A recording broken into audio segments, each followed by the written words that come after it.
Στάσου μια στιγμή και ρώτησε τον εαυτό σου. Γιατί παίρνεις τη ζωή σου τόσο σοβαρά? Και δεν το λέω αυτό επειδή η ζωή σου δεν έχει αξία, αλλά επειδή ο τρόπος με τον οποίο αντιλαμβανόμαστε τη ζωή μας σήμερα, στο σύγχρονο κόσμο, είναι το άμεσο εισιτήριο προς την αγωνία. Πριν από 1600 χρόνια περίπου, ένας άνθρωπος που έβλεπε ολόκληρο τον κόσμο να καταραίει, έγραψε ένα τελεσίγραφο. Το οποίο τελεσίγραφο ήταν ένα τελεσίγραφο 14 λέξεων.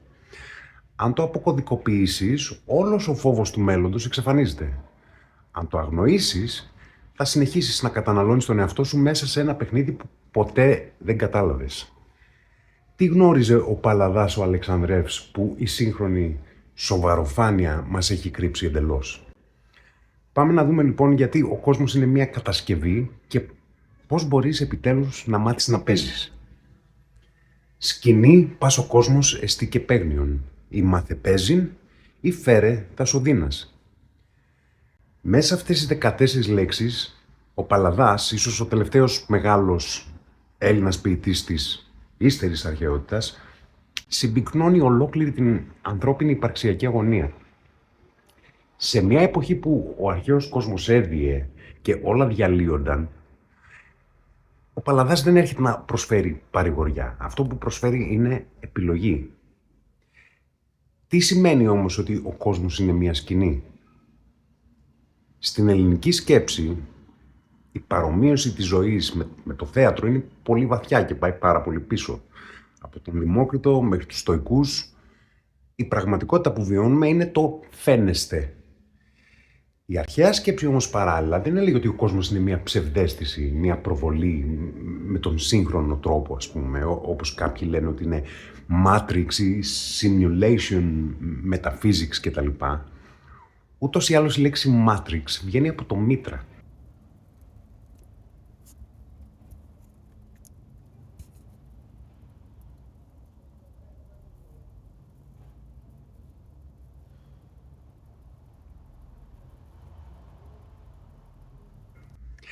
Και από την μήτρα παράγεται και η σχάση και παράγεται και η σχέση.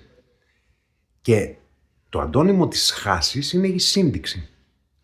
Η αρχαία σκέψη έλεγε ότι ο κόσμος είναι γίγνεσθε, όχι μη πραγματικός, δηλαδή χώρος εμπειρίας και εξέλιξης. Η μορφή του δηλαδή είναι ρευστή, σκηνογραφική και μεταβατική. Η ελληνική σκέψη είναι οντολογική, κοσμολογική, ψυχολογική, φιλοσοφική, όχι εικονική. Η σκηνή δηλαδή δεν σημαίνει ψεύδος, σημαίνει μορφή η οποία μεταβάλλεται συνεχώς. Η λέξη σκηνή τώρα σήμαινε αρχικά ένα προσωρινό κατάλημα, τη σκηνή νομάδων ή της στρατιωτών. Στο θέατρο έγινε ο χώρος όπου οι ηθοποιοί άλλαζαν τα προσωπία τους. Μήπως λοιπόν αυτό που αποκαλούμε εαυτό σήμερα είναι απλώς το κοστούμι που μας είπαν να φορέσουμε? Ποιος είναι ο άνθρωπος όταν βγαίνει το προσωπείο? Ο Παλαδάς μας λέει στην ουσία ότι η ζωή μας, η καριέρα μας, οι νίκες μας, οι ήττες μας είναι τα σκηνικά ενός έργου που κάποτε θα τελειώσει.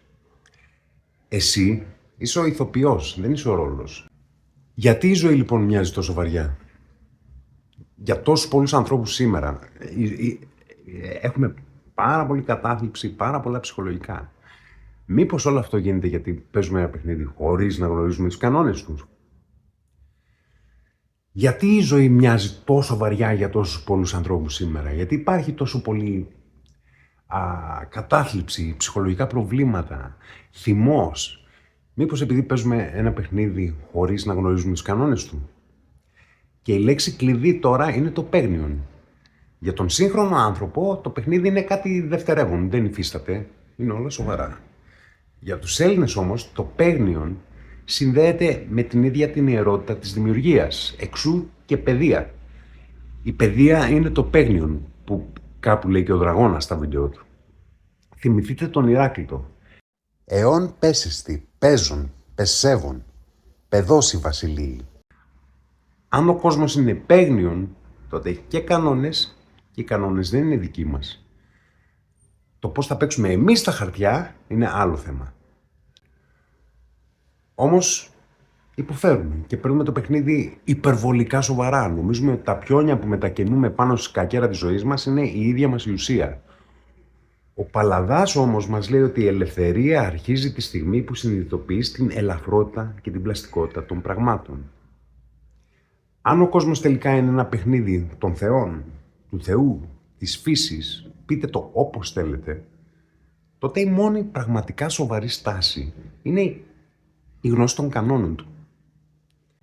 Ή μάθε παίζιν. Δεν υπάρχει μέση οδός. Στο λέει καθαρά. Ή θα γίνεις δεξιοτέχνης ή θύμα των περιστάσεων. Το μανθάνω απαιτεί κόπο. Μανθάνω μανία. Απαιτεί αυτό που λέμε ιερή μανία. Το να παίζεις σωστά, να παίζεις σωστά στη ζωή, δεν έχει να κάνει με ένστικτο, έχει να κάνει με τέχνη.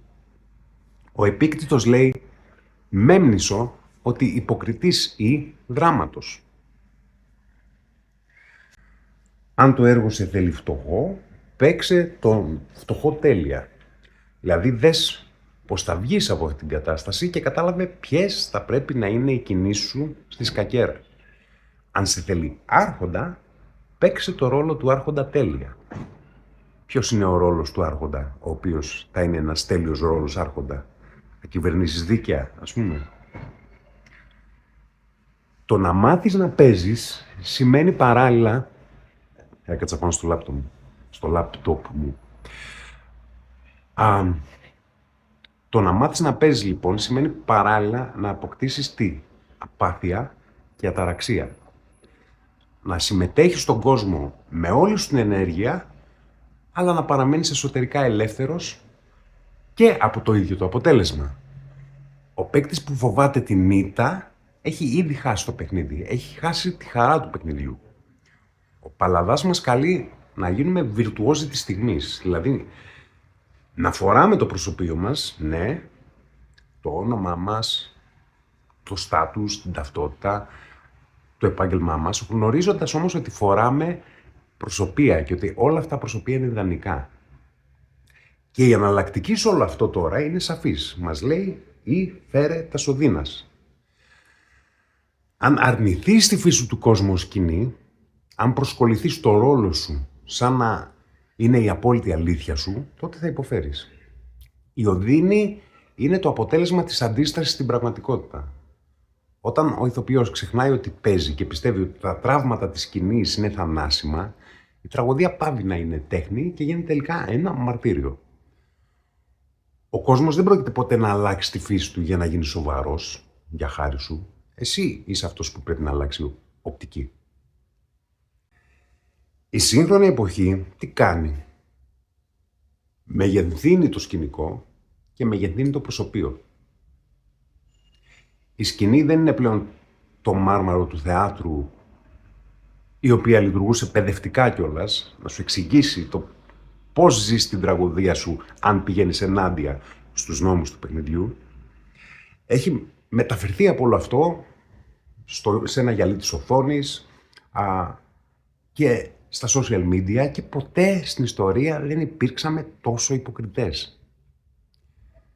Το πρόβλημα όμως δεν είναι ότι φοράμε μάσκα. Το πρόβλημα είναι ότι ξεχάσαμε πως είναι μάσκα. Αν ταυτιστείς, για παράδειγμα, με την ψηφιακή σου εικόνα, το επάγγελμά σου ή οτιδήποτε που λες στον εαυτό σου ότι είσαι, αν πιστέψεις ότι οι αντιδράσεις του κόσμου είναι και η ουσία της ψυχής σου, τότε η αγωνία θα σε καταναλώσει. Και ο σύγχρονος άνθρωπος δεν ζει. Νομίζει ότι ζει, αναπαριστά τη ζωή. Σε εποχές παρακμής, οι άνθρωποι γίνονται δογματικοί και γίνονται και υπερβολικά σοβαροί. Η σύγχρονη κατάθλιψη και το υπαρξιακό κενό γεννιούνται μέσα από την ίδια την ταύτιση, αν θέλετε, με το παιχνίδι του κοινωνικού στάτους. Σε έναν κόσμο που απαιτεί να είσαι διαρκώς παραγωγικός και αγχωμένος, το να μάθεις να παίζεις πραγματικά είναι πράξη αντίστασης. Οδύνη ίσον πραγματικότητα μείον αντίσταση του εγώ. Ποια είναι η φύση της πραγματικότητας?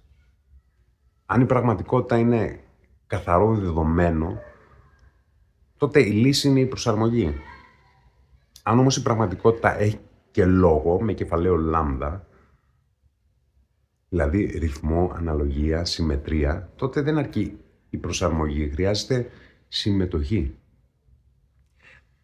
Δηλαδή, η αταραξία δεν είναι απλώς ψυχολογική ισορροπία, είναι ευθυγράμμιση με ρυθμό.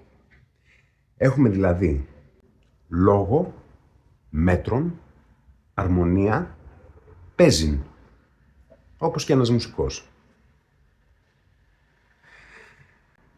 Για να κατανοήσουμε γιατί ο κόσμος θεωρείται κατασκευή, εντός εισαγωγικών κατασκευή, πρέπει να επιστρέψουμε στη διάκριση όντως και γίγνεσθε. Η σύγχρονη επιστήμη αρχίζει να μας λέει κάτι που οι αρχαίοι γνώριζαν. Ο κόσμος δεν είναι ύλη, αλλά πληροφορία.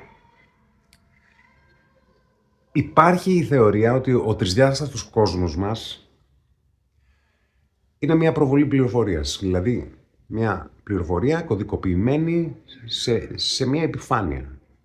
Όπως είναι μια ταινία, ας πούμε, που φαίνεται πραγματική, αλλά είναι προβολή κάποιων δεδομένων.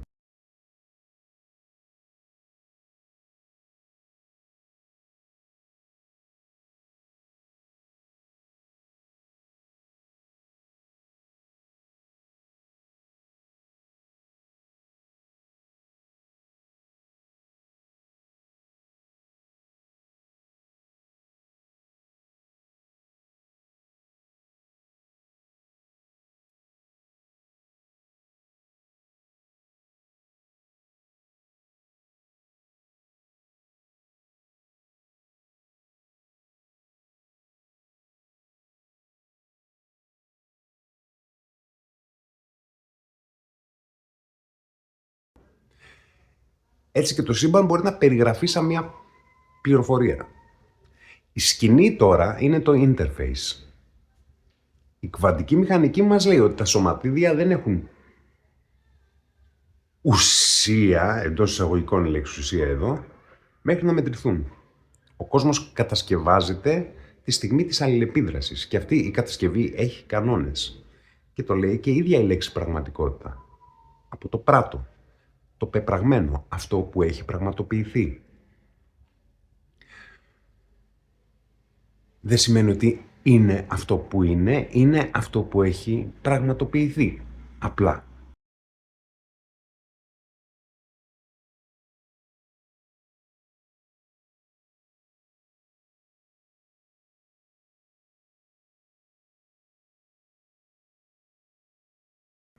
Ο Παλαβάς λοιπόν ζούσε σε μια εποχή παρακμής και το τελεσίγραφό του δεν είναι μόνο ψυχολογικό, είναι πολιτισμικό. Οπότε η ερώτηση που μένει στον αέρα είναι το παιχνίδι ουδέτερο ή υπάρχουν στρεβλές σκηνές? Αν η ίδια η σκηνή είναι διεφθαρμένη, τότε η τέχνη του παίζιν δεν είναι απλώς αποδοχή, έχει να κάνει και με διάκριση. Το παίζιν δεν σημαίνει συμβιβάζομαι. Το παίζιν σημαίνει διατηρώ εσωτερική κυριαρχία μέσα σε εξωτερική ασυμμετρία. Πάμε τώρα να εφαρμόσουμε την θεωρία παιγνίων στον εαυτό μας. Έτσι για πλάκα. Η συνείδησή μας είναι μια στρατηγική αρένα. Και υπάρχουν δύο παίκτες μέσα μας. Το πρώτο είναι το εγώ, που είναι ο ηθοποιός, ο οποίος παίζει ένα πεπερασμένο παιχνίδι συνέχεια και πιστεύει σε απόλυτες νίκες και ήττες και κάθε απώλεια μέσα σε αυτόν τον παίκτη βιώνεται ως μια υπαρξιακή απειλή. Και είναι η κύρια πηγή εντροπίας και πόνου. Ο δεύτερος παίκτης είναι ο ούτης, είναι ο κανένας, είναι ο παρατηρητής και αυτός είναι ο στρατηγός. Αυτός παίζει άπειρο παιχνίδι. Κατανοεί ότι ο κόσμος είναι κοσμικό παίγνιον και Δεν ταυτίζεται με το προσωπείο, ταυτίζεται με τη λογική του παιγνίου. Όπως είπαμε, η οδύνη είναι η πραγματικότητα μείον την αντίσταση του εγώ. Όταν το εγώ λοιπόν δίνει άπειρο βάρος σε μια προσωρινή μεταβλητή, που είναι ας πούμε αυτό που είπαμε πριν, το κοινωνικό στάτους, η δουλειά, το αποτέλεσμα, η αναγνώριση, κάθε αλλαγή μέσα σε αυτό το πράγμα διαλύει την εξίσωση. Το μάθε παίζει τώρα είναι να βρεις την ισορροπία της ψυχής σου εκεί που ο παρατηρητής αρχίζει να εκπαιδεύει το εγώ να πάψει να πολεμάει τα σκηνικά. Όταν σταματάει η εσωτερική αυτή διαμάχη, η εντροπία μηδενίζεται. Και αυτό είναι που οι αρχαίοι ονόμασαν αταραξία. Σε ένα άπειρο παιχνίδι, ο σκοπός είναι η συνέχιση του παιχνιδιού. Αν η σκηνή σου δώσει τραγωδία, παίξε τον τραγικό ήρωα. Με τέτοια τελειότητα, ώστε η τραγωδία να γίνει αριστούργημα. Αν σου δώσει κωμωδία, παίξε τον κωμικό και πάλι με πλήρη ελευθερία.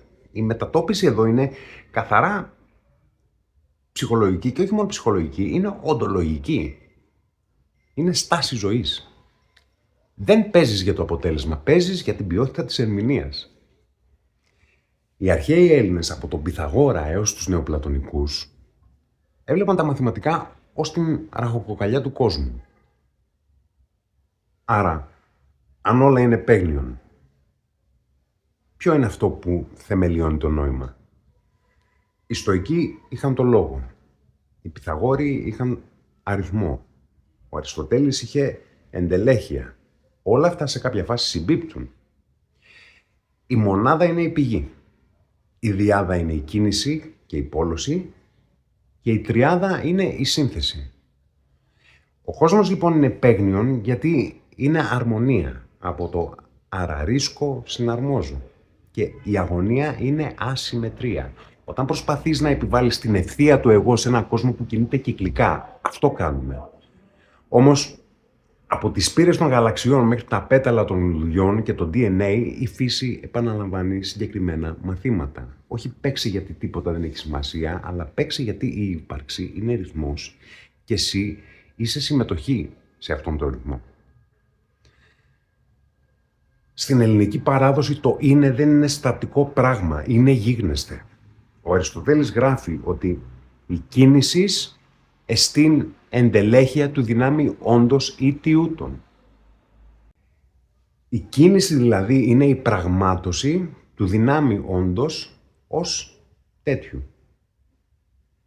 Ό,τι δεν κινείται εσωτερικά δεν είναι ζωντανό, είναι μηχανή. Κάντε στο τσιπιτό και μπήκα μέσα.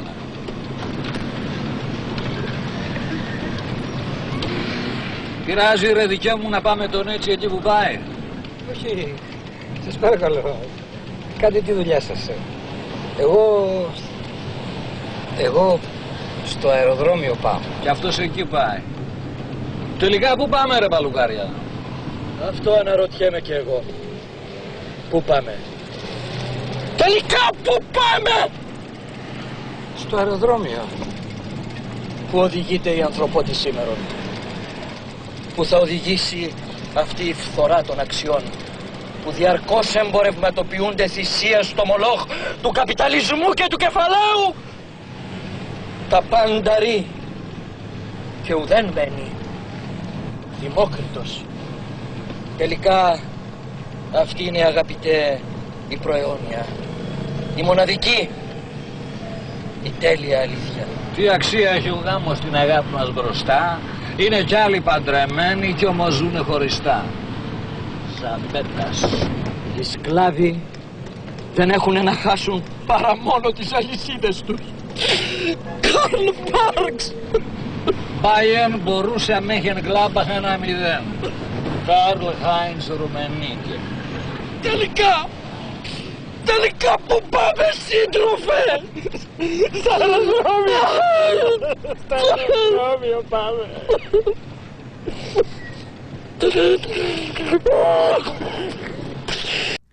Και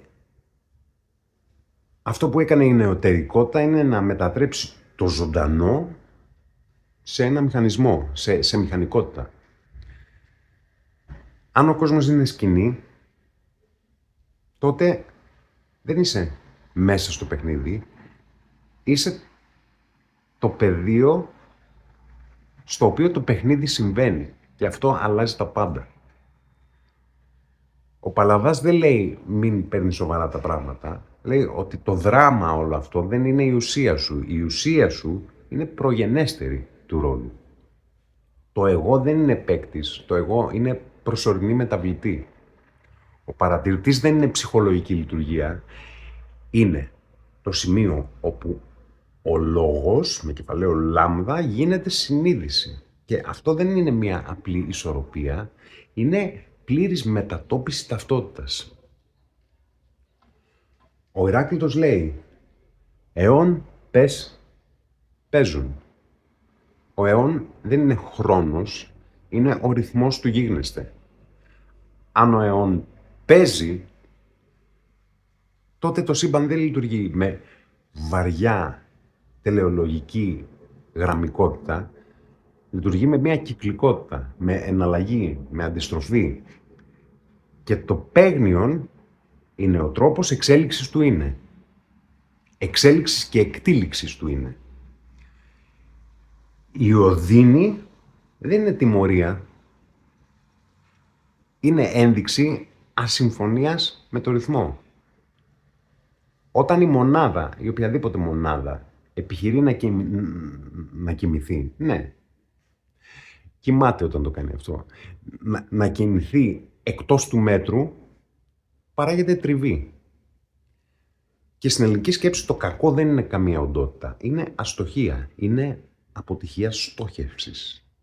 Άρα η οδύνη είναι μαθηματική ασυμμετρία, δεν είναι ψυχολογικό πρόβλημα. Αν όλα είναι σκηνή, τότε είναι και η αδικία σκηνή, θα ρωτήσει κάποιος. Είναι και η παρακμή παίγνιον. Και εδώ χρειαζόμαστε διάκριση. Το παίγνιον δεν σημαίνει ότι όλα είναι ίσα, σημαίνει ότι όλα είναι μεταβατικά. Η κακή σκηνή, η στρεβλή σκηνή δεν αναιρεί κανένα ρυθμό. Απλώς δείχνει τι, δείχνει τη δυσαρμονία. Το παίζιν δεν είναι παθητική αποδοχή, είναι κυριαρχία εντός των συνθηκών. Ο ελεύθερος άνθρωπος παίζει ακόμη και μέσα σε καθεστώς πλήρους παρακμής. Και αυτό ακριβώς ήταν ο Παλαδάς. Έγραφε και γελούσε, ενώ όλος ο κόσμος του κατέρεε.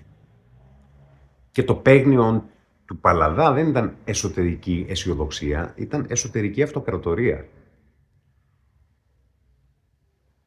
Ο λόγος δεν είναι αυστηρός νόμος, είναι ρυθμός που επιτρέπει την αναλλαγή. Το σοβαρό εγώ τώρα έρχεται και θέλει σταθερότητα. Ο λόγος όμως κινείται.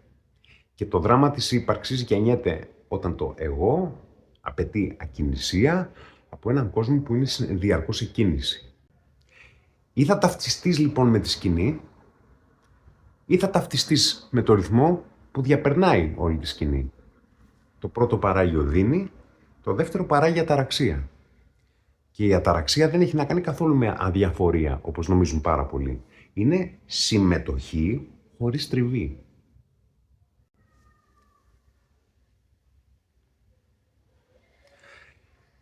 Στον Τίμεο, ο Πλάτων μας μιλάει για το ταυτόν, που σημαίνει το ίδιο, και το θάτερον, που είναι το άλλο. Και έχουμε και την ουσία. Ο νους συνθέτει την ψυχή του κόσμου, αναμειγνύοντας τι? Το αδιέρετο ταυτόν, το διαιρετό θάτερον και την ουσία. Και τα τοποθετεί σε δύο κύκλους. Τον κύκλο του ταυτού και τον κύκλο του θατέρου. Η κίνηση του ταυτού είναι κυκλική, σταθερή και ταυτόσιμη, Ενώ η κίνηση του θατέρου είναι διαφορά, είναι πολλαπλότητα και είναι περιφορά. Αυτό συμβολίζει και η εστία, η θεά εστία. Μένει ακλόνητη στον Όλυμπο. Όλα τα υπόλοιπα γυρίζουν. Η κοσμική ψυχή τώρα γνωρίζει και συνδέεται με την ουσία όταν αρχίζει να εναρμονίζει και τα δύο. Άρα το ταυτόν δεν είναι απλώς το ίδιο, είναι η ίδια η αρχή της ενότητας και το θάτερον δεν είναι απλώς το άλλο. Είναι η αρχή της διαφοροποίησης. Το γίγνεσθε γεννιέται από την διασταύρωση και των δύο. Ο Παλαδάς στην ουσία αυτό που μας λέει είναι γνώθη σε αυτόν. Έχετε κάτσει ποτέ να διαλογιστείτε γύρω από αυτή την φράση? Θα σας πω πώς το σκέφτομαι, όχι αμιγώς ετυμολογικά, φιλοσοφικά, θα παίξω εδώ. Τι έχουμε? Έχουμε γνώθη. Γάμα νη συν όθη, όπου γάμα ίσον γένεσης, νη ίσον νους και όθη από το όσις, που το όσις σημαίνει όθηση. Τώρα το σε αυτόν τι είναι? Η λέξη σε αυτόν είναι σε συν αυτόν και είναι αυτοπαθής τύπος. Γραμματικά προέρχεται από τι? Από το σε και το αυτόν. Σε αυτόν, σε αυτόν. Σε ποιον? Είναι το ερώτημα. Το σε λοιπόν δηλώνει κίνηση προς κάτι. Δεν είναι απλώς αντικείμενο, δείχνει κατεύθυνση. Αν το δούμε λοιπόν οντολογικά, το σε αυτόν σημαίνει κίνηση προς το ίδιο. Κυκλική επαναφορά, επιστροφή. Και εδώ είναι που έχουμε τη σύνδεση με το ταυτόν. Η κίνηση προς τον εαυτό, η αληθής κίνηση προς τον εαυτόν δεν είναι εγωκεντρισμός, είναι επαναφορά στο κέντρο. Είναι σπάσιμο του προσωπίου, των μασκών μας κτλ. Στον Πλάτωνα η γνώση δεν έχει να κάνει με συσσόρευση πληροφοριών. Είναι ανάμνησης, ανά συν μνήμη, επαναφορά στο ήδη υπάρχον δηλαδή. Και αυτό είναι κυκλική δομή. Η ψυχή δεν αποκτάει την αλήθεια, αναστρέφεται προς το ταυτόν και αρχίζει να βλέπει την αλήθεια. Αν το δέσουμε όλο αυτό με το γνώθης αυτόν λοιπόν, δεν σημαίνει μάθε τα χαρακτηριστικά σου. Σημαίνει στρέψε την κίνηση των θάτερων στο ταυτόν. Από την περιφορά δηλαδή στη σύγκληση. Αν το ταυτόν είναι η αρχή της ενότητας και το θάτερον η αρχή διάσπασης, τότε όλο το σύγχρονο πρόβλημα καταρρέει. Όλο το σύγχρονο πρόβλημα δεν είναι ψυχολογικό. Είναι υπερδιόγκωση του θατέρου. Διασπορά της προσοχής μας, πληθώρα ρόλων και διαρκής εξωστρέφεια. Το σε αυτόν σε αυτή την περίπτωση γίνεται από μόνο του πράξη αντίστασης. Επιστροφή από το θάτερον στο ταυτόν. Το παίγνιον λοιπόν είναι ακριβώς αυτό. Είναι η διασταύρωση ταυτού και θατέρου. Το θάτερον δίνει τις εναλλαγές της σκηνής, το ταυτόν είναι το κέντρο που δεν χάνεται. Αν ταυτιστείς με το θάτερον, περνάς συνοδύνη. Αν σταθεροποιηθείς στο ταυτόν, έχεις αταραξία. Το μάθε παίζει λοιπόν πώς γίνεται. Κινήσου στο θάτερον χωρίς να χάσεις το ταυτόν. Και αυτό δεν είναι ψυχολογική άσκηση, είναι κοσμολογική στάση, είναι στάση ζωής. Το εγώ ανήκει στο θάτερον, ο νους ανήκει στο ταυτόν. Το σε αυτόν δεν είναι επιστροφή στην προσωπικότητα, είναι επιστροφή στην αρχή της ενότητας. Αν τα καταλάβαινε όλα αυτά ο σύγχρονος άνθρωπος, τι δεν θα έκανε? Δεν θα ταυτιζόταν με το προσωπείο, ούτε θα κατέρεε από κάτι που του είπε κάποιος ή δεν θα τσακωνόταν κάτω στα σχόλια στο Facebook, ας πούμε, ατελείωτα, δεν θα όριζε την αξία του από την αποδοχή, δεν θα ένιωθε υπαρξιακή απειλή από την οποιαδήποτε κοινωνική κριτική, ούτε θα ζούσε σε διαρκή εξωτερική αυτοκατανάλωση στην ουσία, γιατί αυτό είναι. Ούτε θα φοβόταν τον χρόνο, δεν θα αντιδρούσε με οργή στην οποιαδήποτε μεταβολή, δεν θα απαιτούσε σταθερότητα από ένα κινούμενο κόσμο, δεν θα γινόταν τόσο εύκολα χειραγωγήσιμος, δεν θα μπέρδευε τη σοβαρότητα με την ευθύνη, δεν θα ταυτιζόταν με ιδεολογικές ετικέτες, ούτε θα παρασυρώταν από μαζική ιστερία, ούτε θα λειτουργούσε με αντανακλαστική αντίδραση, ούτε θα έχανε τον εαυτό του μέσα στο θάτερο. Δεν θα γινόταν αδιάφορος, δεν θα γινόταν τίποτα παθητικό, θα γινόταν πολύ πιο ακριβής και θα γινόταν πολύ πιο ελεύθερος. Ελευθερία σημαίνει πλήρης απαλλαγή από πάσης φύσεως δεσμά. Ελεύθω όπου εράν της. Οι περισσότεροι λένε πηγαίνω εκεί που αγαπάω, εκεί που βρίσκω τον έρωτα. Τι σημαίνει όμως αυτό? Ο έρωτας ενώνει το θάτερον με το ταυτόν. Ελευθερία είναι η δυνατότητα να κινηθώ προς τα εκεί όπου ο έρος με καλεί. Αλλά εδώ χρειαζόμαστε ακρίβεια. Ο έρος δεν είναι η επιθυμία του εγώ, είναι η έλξη του θατέρου προς το ταυτόν. Στην αρχαία ελληνική σκέψη η ελευθερία δεν είναι απλώς απουσία εξωτερικού περιορισμού, είναι κατάσταση του εσωτερικού ανθρώπου. Ο ελεύθερος δεν είναι αυτός που κάνει ό,τι θέλει, είναι αυτός που δεν εξαρτά την κίνησή του από εξωτερικά δεσμά. Δεσμά σημαίνει προσκόλληση, σημαίνει φόβος, σημαίνει ταύτιση. Είναι απεμπλοκή του ταυτού από την υπερταύτιση με το θάτερον. Η ελευθερία δεν είναι το να είμαι μόνος μου, ας πούμε, είναι το να μπορώ να ενωθώ μέσα μου χωρίς να διαλυθώ, να παραμείνω κέντρο ενώ συμμετέχω στη διαφορά. Αυτό είναι αληθινή ελευθερία. Και ποιο είναι το φράγμα σε αυτό? Η ταύτιση. Όταν το ταυτόν γίνεται το θάτερον. Όταν ταυτίζομαι απόλυτα με το ρόλο, ο έρος εδώ γίνεται εξάρτηση.